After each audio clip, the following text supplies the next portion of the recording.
Okay, so we're getting closer and closer to the Eagles' Week 3 matchup against the Saints, and it seems like we could potentially see an increased role for tight end Dallas Goedert, as with A.J. Brown's status in question, the Eagles seem like they could be hinting at wanting to get Goedert the ball more, so what kind of impact could this have on the offense? Meanwhile, the Eagles coordinator spoke to the media today, and they discussed the upcoming matchup with this red-hot Saints team, and Vic Fangio specifically explained what he thinks the Eagles have to do to fix their run defense, while Brandon Graham expressed confidence that the pass rush will get on track, and Reed Blankenship shut down any comparisons people are making to the 2023 team that collapsed, as he says that this team is completely different. So we're going to get into that and all the other latest Eagles news starting right now.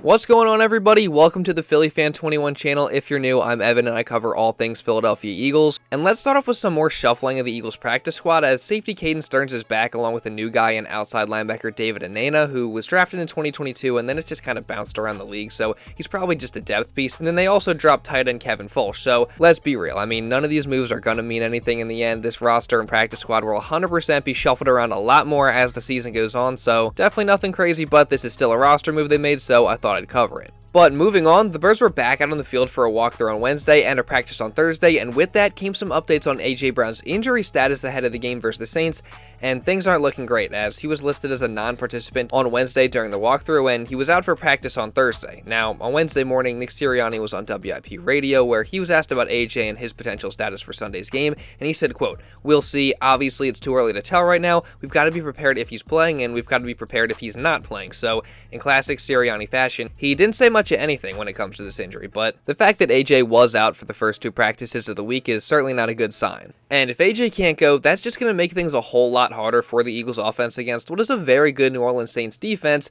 I mean, they've consistently been one of the better defenses in the league for years, and the Eagles know that, and they also know they're in for a very tough test, as multiple guys, including Jalen Hurts, Saquon, Barkley, Lane Johnson, and offensive coordinator Kellen Moore, all spoke about the challenges the Saints defense presents in their recent press conferences. What do you look at first when you see them? Everywhere. Up front, yeah, great front seven, great linebacker crew, veteran safeties, great corners. I played them last year and had a tough challenge against those guys. They're very physical, they fly to the ball. Davis is 34, 35, playing like he's 21, 22. He's still out there balling, Tyrane's out there balling. They're a tough team. I played against Cam Jordan a lot. Great rusher, some new guys. So, yeah, for me, I mean, it's going to be a challenge just from, Wave Stadium's going to be loud, so the snap count's going to be pivotal. But for me, really talented guy in Cam Jordan blocking. Really sound football team. They do an excellent job. You can tell it's really tied together, all the way from the front end to the back end. They have great vision on the quarterback and zones, and man, they're really aggressive at the DB position. They got great packages. Dennis has always been one of the premier defense coordinators in this league as far as just challenging you and stressing you throughout the week. And so it'll be a big challenge. You add the noise to it, and it'll be a fun atmosphere. Again, it's no secret that the Saints defense is a tough one to face, so the Eagles certainly have their work cut out for them. Now, in week 2, outside of the beginning of the game, I thought the Eagles did do a good job of moving the football up and down the field, even without AJ, and they had some good moments both passing and running the football. However, the big play threat or ability just wasn't really there as much with AJ out, and the Birds also struggled in the red zone, so those are two things that the Eagles are definitely going to have to get figured out. And in my opinion, they're also going to have to figure out a way to get tight end Dallas Goedert more involved in the offense, as through the first 2 weeks of the season, Goedert has just 7 catches for 69 yards, and even last week with A.J. Brown out, Goedert was not a focal point of the offense, even though he's the Eagles' second best receiving weapon with no A.J., as he had just 3 catches for 38 yards in this game, and if you ask me, this cannot happen. I mean, we've seen Goedert be one of the best tight ends in the league during certain stretches of his career, and with A.J. out and most likely not playing this week, I think there definitely has to be an effort to get Goedert the ball more. But it might not be so black and white, as Nick Sirianni was asked about the potential of getting Goedert more touches, and his answer was actually pretty interesting. You're such in a small sample size right now. We love to get Dallas the ball. Dallas has gotten the ball a lot, but different teams play things different ways, whether they junk up the middle, whether they give you the things on the outside. So, would we like Dallas to have the ball more? Absolutely. Of course we would. But it's not, again, sometimes it's not that simple either, right? Because the quarterback we can't tell the quarterback just throw it to this guy, right? He's got to read the defense, right, to see where the hit's coming, or where the pressure's coming, where the coverage is, all those different things, and deliver the ball where it's supposed to go. And so it's not always that simple. Now we can put Dallas at the number 1 spot where we think it might go, but that doesn't also necessarily mean that. So do we need to get Dallas the ball more? Yeah. Is that a conscious effort? Yeah. But sometimes it's not that simple. So yeah, while he did hint that they do want to get Goedert the ball more, he also did make some good points. Like, they can't just force it on Goedert to every play, obviously. Hurts has to read the defense and throw it to the right guy. And also, Sirianni is right in saying that different defenses operate in different ways, so Goedert will just naturally have more success going against some teams than others. That being said, though, I also do think they can definitely make more of an effort to get him the ball more by just putting him as the number 1 option on different plays, like Sirianni said. So I definitely think the Eagles need to adjust their game plan this week and have more of those plays ready to go so that Goedert can get more touches with most likely no AJ, because I do really think that will benefit the Eagles offense a lot. Now, as far as what Goedert himself thinks, he made it clear that he is not at all upset with the lack of targets, but he also did say that he would like to have a bigger role if AJ can't go. I was more frustrated in the loss than I was not having targets, not having receptions. Like I said, I thought we were moving the ball really well. We were running the ball really well. Obviously, like I said, there was things we need to clean up to keep drives sustained. But no, it wasn't much frustration. Just was ready to look at the film and see what happened. Into a game without AJ, do you kind of expect to take a little more of the receiving ability on your shoulders? I'd like to, but like I said, it's all dependent on the game plan, how the defense is playing me, and what plays get called. So, it's one of those things. I'm going to go out there, whatever play is called, I'm going to try my best to either get open, or if we're running the ball, I'm going to try to spring Saquon or Kenny or Will as much as I can. I definitely love that Goedert is clearly a team player when it comes to this, and he's not a guy that's going to be starting any drama or throwing a fit because he's not getting as many targets as maybe he'd like to, but I also like that he made it clear that he does want to contribute more and have a bigger role, and I personally think that he needs to have a bigger role with no AJ. Again, he's now their second best receiving weapon, and he's been underutilized for a while now, in my opinion. And as we've seen in the past, especially in that 2021 season with no AJ, and then also in 2022, Goedert can put up very big numbers and make big time plays. He just has to be given the opportunity. So we'll see if Goedert ends up having a bigger role this week with AJ likely out for the matchup, and if he's able to just have an overall big game. And one group in particular that it would be nice to see a big game out of is the Eagles defensive line, as after their extreme early season struggles, they just absolutely need to improve and bounce back in multiple areas,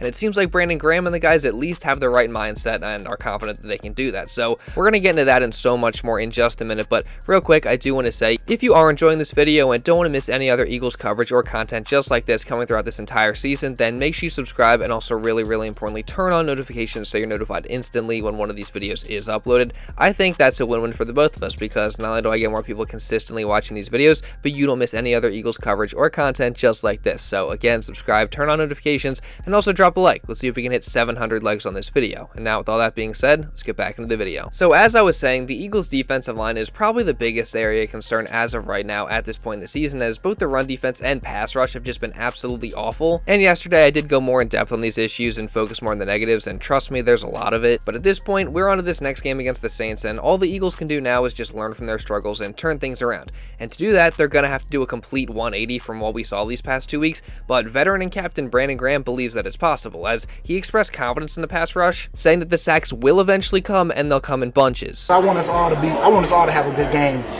getting sacks, because people testing our gangster a little bit on us as a D-line, talking about where our sacks at, but I know it's going to come. And I know for us, we work every day. And like I told JC and JD, block the noise out. You know what I'm saying? At the end of the day, everybody got a job to do, just like we got a job to do. So make sure they write what they're writing about. It's a great job at what you're doing right now. I'm just hoping that I can give you one in this one to help us win, whoever get one, and get that party started, because once they come in bunches, and I'm just, I know somebody gonna start it off. Again, it's just good to see that the Eagles have the right mentality and they're confident, but at this point, I just need to see it out on the field, and a big part of getting the pass rush going is just getting wins on first and second down so they can pin their ears back and go after the quarterback on third down. And they haven't done that so far, so they definitely got to be better at that. And then in terms of the run defense, I honestly think that they just got to change their strategy a little bit, because I've seen some people on Twitter break down some of this film from the Falcons game, and it's just horrible, as the Falcons killed the Eagles with the same outside zone play just over and over and over again, and the Birds kept doing the same thing. They would just sit in these four-man fronts and get destroyed by the Falcons offensive line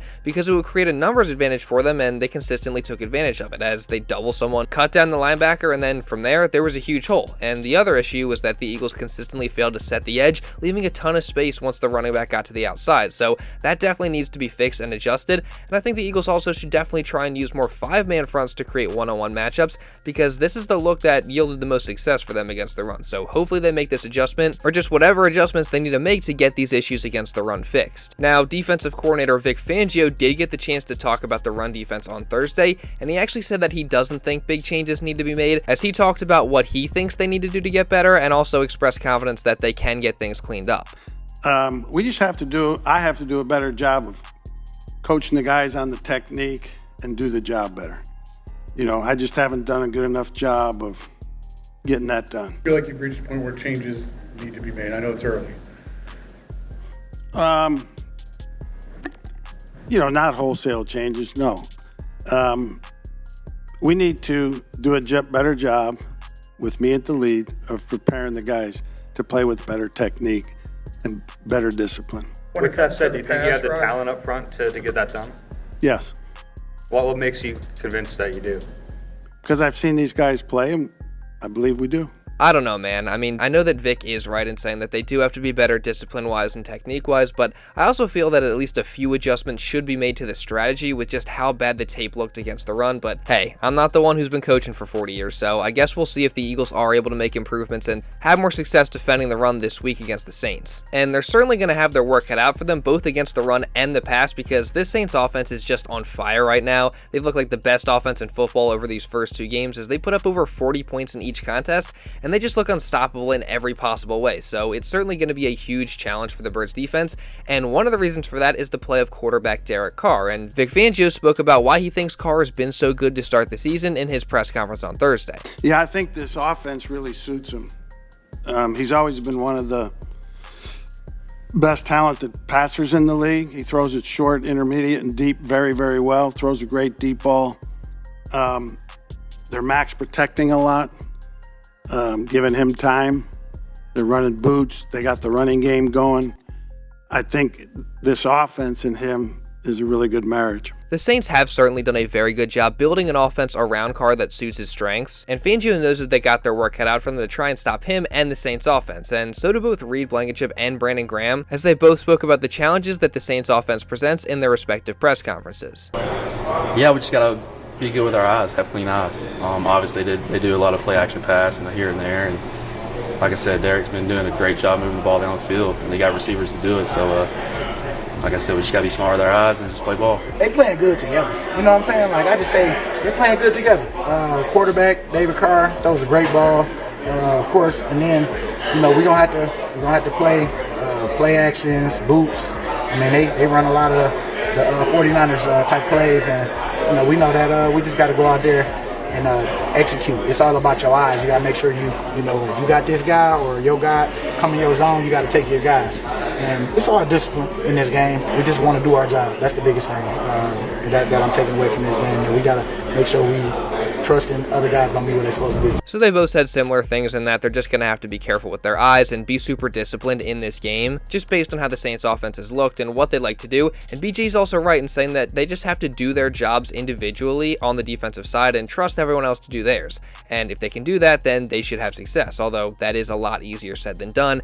And like BG said, this game is also kind of parallel to playing the 49ers because they run a lot of similar things just due to the fact that their offensive coordinator, Clint Kubiak, comes from that system. So it's certainly going to be a huge test for this defense, and if they don't turn things around and figure things out, they could get themselves in trouble in this game. But at least we know the vibes are high ahead of this matchup, as safety Reed Blankenship made it clear that not only is the energy in the locker room positive even after the loss to the Falcons, but he also did shut down any comparisons of this year's team to the 2023 team that went through the collapse. I'm very excited about where the vibes are high. We're coming in smiling, like putting it behind us, and we're just ready to go. Yeah, I asked Brandon if this was a little like last year at all, Brandon Graham. He said that it doesn't feel at all like that. No. You're already shaking your head. Yeah, this is 2024, not 2023. We're way past that. We've matured. We know where we are. This locker room knows where we are. In terms of fighting off that narrative that this is a new season and it's not last year, how are you able to keep those vibes high after a loss like that? Oh, the guys in the room, in the locker room.